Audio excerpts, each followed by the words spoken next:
Bonjour tout le monde, j'espère que vous allez bien. Aujourd'hui, je vous retrouve pour une reproduction et j'ai décidé de recréer le nail art constellation de Lisa Blabla et vous retrouverez tous ces liens dans la barre d'infos.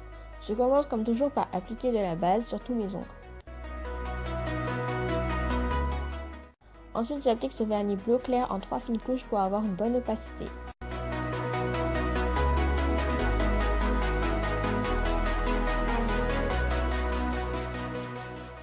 Entre chaque couche, j'ai laissé le vernis sécher pendant au moins 5 minutes. Et je laisse sécher au moins 10 minutes avant de poursuivre le nail art. Si besoin, je nettoie ce qui a débordé sur ma peau avec un pinceau plat trempé dans du dissolvant.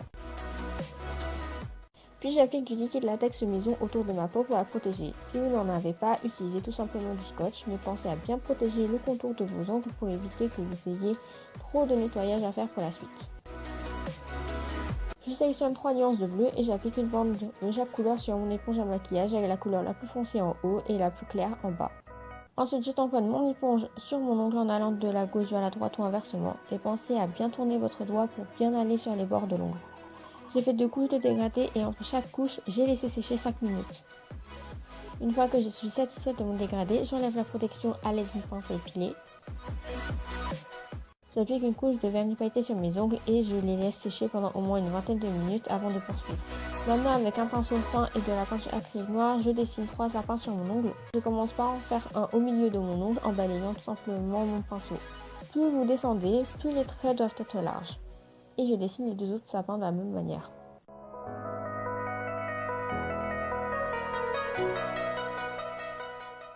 À présent, je fais quelques petits points aléatoires sur mon ongle avec un cure-dent trempé dans une goutte de vernis blanc.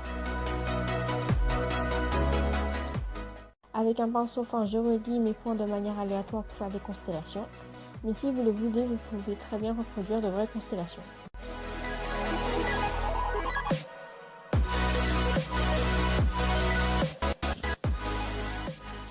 Après avoir laissé sécher une bonne vingtaine de minutes, j'applique une bonne couche de top coat que je tire du bout du pinceau. Et voilà le résultat final. J'espère que cette reproduction vous a plu. N'hésitez pas à liker, commenter et partager cette vidéo. N'oubliez pas d'aller faire un tour sur la chaîne de Lisa Blabla. J'adore ces vidéos personnellement. Sur ce, je vous dis à la prochaine. Bye!